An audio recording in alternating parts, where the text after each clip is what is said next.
முக்கியமான ஒருத்தர் தான் வந்து மேடைக்கு அழைக்க போகிறோம். தமிழ் சினிமாவில் quality, scale and strong content கொடுக்கக்கூடிய one of the prestigious banner அப்படின்னா அது definitely it is a 7 Screen Studio தான். அந்த பேனரோடைய விஷ்ணுரி ப்ரொடியூசராக இருக்கக்கூடிய மிஸ்டர் லலித் குமார் சாரை இப்பொழுது அன்புடன் மேடைக்கு அழைக்கிறோம். With a huge round of applause, ladies and gentlemen. Let's welcome Lalit Kumar sir on the stage.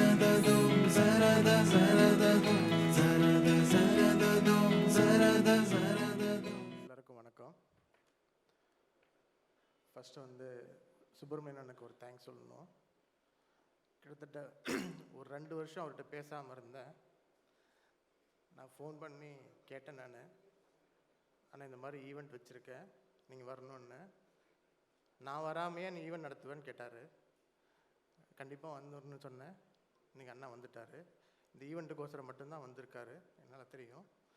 ரொம்ப நன்றிண்ணே. இன்றைக்கும் இந்த அஃபெக்ஷன் இன்றைக்கும் உங்களோட இருப்புன்னு நினைக்கிறேன்.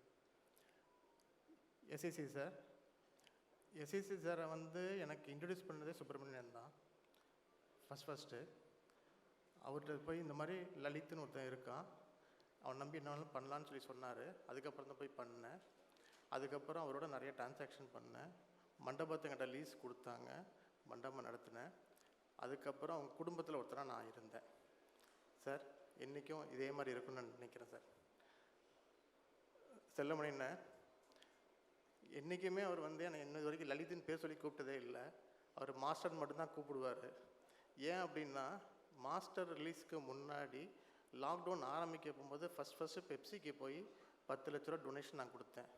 அதுலேருந்து என்னமோ தெரில, எப்போவுமே மாஸ்டர் தான் கூப்பிட்டு இல்லையா, பேர் சொல்லி கூட கூப்பிட்டதில்லை.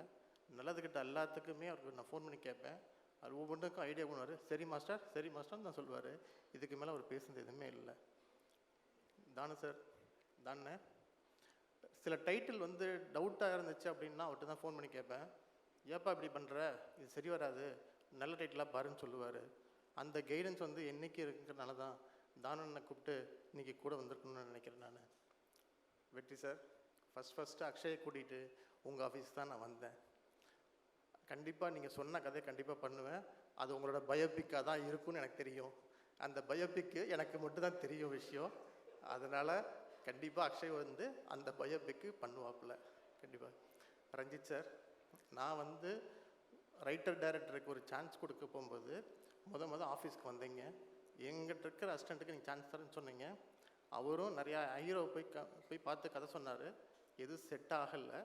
நானே அந்த டைரக்டரை கூப்பிட்டு வேற எங்கேயாவது சான்ஸ் பாருங்கன்னு சொல்லி என்ஓசி கொடுத்து அமுச்சு விட்டேன். அதனால் வந்து இன்றைக்கும் ஒரு நல்ல டைரக்டருக்கு சான்ஸ் கொடுக்கணும்னு நினைக்கிறேன். ஆனால் வெற்றி சாரோட கோ டைரக்டர் தான் அந்த படத்தை பண்ணுவான்னு சொல்லி நானே எதிர்பார்க்கவே இல்லை. சிறை வந்து ஆரம்பித்தது வந்து தமிழுக்கு ஃபோன் பண்ண ஒரு நாள் ஃபோன் பண்ணி, தமிழ் உங்களை பார்க்கணும், எப்போ வரீங்க, எப்போ வந்து பார்க்கலாம் நான் கேட்டேன். சார் நானே வரேன் சார், நீங்கள் ஏன் சார் வரீங்க அப்படின்னு சொல்லி சொன்னார். நேராக வந்துட்டு சும்மா பேசிகிட்டு இருந்தோம். ஒரு 1 ஹவர் பேசிகிட்டு இருந்துட்டு, ஸோ ஒரு லைன் இருக்குது சொல்கிறேன் கேட்குறீங்களா சார்னாரு. சொல்லுங்கள் சார் தமிழ்னு சொன்னேன். ஒரு 5 நிமிஷம் சொல்கிறேன் சார்னு சொன்னார். வேணா அது 40 நிமிஷம் கதையாக மாறிச்சு. 40 நிமிஷம் சொல்லிவிட்டு நான் சொன்னேன், எப்படி சார் இருக்குன்னு கேட்டார். பையன் ஃபஸ்ட்டு படம் இதை பண்ணலாமா அப்படின்னு கேட்டேன். சார் உங்களோட கால்னாரு. இல்லை இந்த படம் தான் பண்ணணும் அப்படின்னு. சார் எல்லா அப்பாவும் ஒரு ஹீரோவாக ஆக்கணும்னு தான் நினைப்பாங்க, நீங்கள் சார் இந்த கதையை நடிக்கணும்னு நினைக்கிறீங்கன்னு. நான் வெற்றி சாரோட படம் தான் நிறைய பார்த்துருக்கேன். அந்த மாதிரி பண்ணணும். கார்த்திக் சார் எப்படி வந்து பருத்திவீரனில் பண்ணாரோ அந்த மாதிரி பையனை கொண்டு வர நினைக்கிறேன் நான் அப்படின்னு. ஸோ உண்மையால் நீ சொல்கிறீங்களான்னு கேட்டார். ஆமாம் தமிழ் அப்படி தான் பண்ணணும்னு நினைக்கிறேன் அப்படின்னு. தமிழ் உடனே முடிவு பண்ணி கதையை ஃபைனல் பண்ணணும். யார் டைரக்டர் போடலான்னு சொல்ல போகும்போது தமிழ் வந்து என்னால் பண்ண முடியாது, நான் வந்து இன்னொரு கம்பெனியில் பண்ண வேண்டியது இருக்குது அப்படின்போது அப்போ தான் வந்து செலக்ட் பண்ணது சுரேஷ் உள்ளே வந்தார். அதுக்கப்புறம் வெட்டி சட்டை சொன்னோம், சுரேஷ் வச்சு பண்ணலாமான்னு சொல்லி கேட்டோம். பண்ணுங்க அப்படின்னு சொன்னார். அதுக்கப்புறம் தான் சுரேஷ் உள்ளே வந்தார். இதுக்கப்புறம் ஹீரோ யார் போகலான்னு சொல்லும்போது தமிழ் ஒரே ஆப்ஷன் விக்ரம் சார் மட்டும்தான், விக்ரம் பிரபு மட்டும்தான் பண்ண முடியும் அப்படின்னு தான் வந்து ஆரம்பித்த படம் தான் இந்த படம். ஒன்று செட்டில் ஆகும்போது எடிட் அப்படின்னு போகும்போது நோ டவுட்டு ஃபிலோ மட்டும்தான். ஏன்னா ஃபிலோ இந்த படத்தை வந்து தோலில் சுமந்துருக்காப்புல, கொஞ்சம் கஷ்டம் இல்லை, அவ்வளோ கஷ்டப்பட்டுருக்க ஃபிலோ. அப்புறம் அக்ஷய்க்கு பண்ண போகும்போது கேஸ்டிங்காக பார்த்தீங்கன்னா கேஸ்டிங் ஆக்டர் வந்து டைரக்டர் வந்து வந்தாப்புல சூரி சார் வந்து அவ்வளோ நல்லா பண்ணி கொடுத்துருக்காரு. அந்த அளவுக்கு வந்து ஹார்ட் ஒர்க்குன்னு அக்ஷய் பண்ணியிருக்கான் அப்படி தான் நான் சொல்ல முடியும். அப்படியே ஒவ்வொரு டெக்னீஷியனாக பார்க்கும்போது மியூசிக் முதல் கொண்டு வந்து பார்த்தீங்கன்னா நான் ஃபிலோட்டே விட்டுட்டேன். ஃபிலோ பார்த்துக்குங்க அப்படின்னா, நீங்கள் எதுலேயும் தலையிடாதீங்க, நான் பார்த்துக்கிறேன் அப்படில.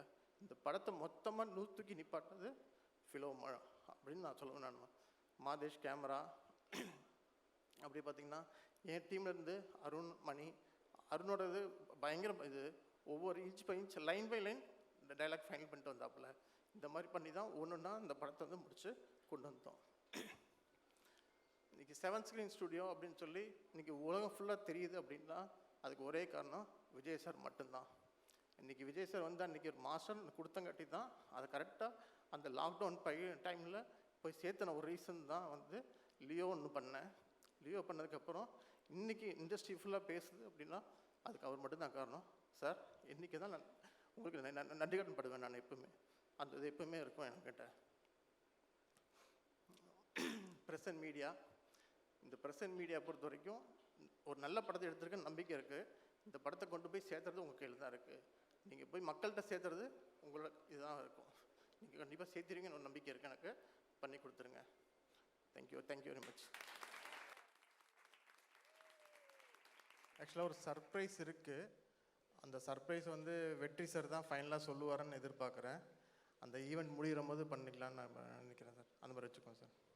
இன்னொரு விஷயம் வந்து அருண் விஷா மறந்துட்டேன்.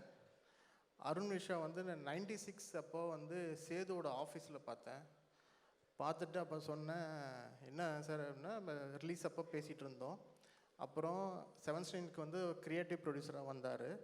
வேணா அப்போ சொல்லும் போது ஒரு வார்த்தை சொன்னார், நான் ஒரு ப்ரொடக்ஷன் கம்பெனி ஆரம்பிக்கணும் அப்படின்னு சொன்னார். அந்த ப்ரொடக்ஷன் கம்பெனி அம்மா பேரில் இருக்குன்னு சொன்னார். அதை இன்றைக்கி பண்ணி சாந்தி டாக்கீஸ்ன்னு ஆரம்பித்து இன்றைக்கி பெருசாக வந்திருக்கா அப்படின்னா அது பெரிய விஷயம்.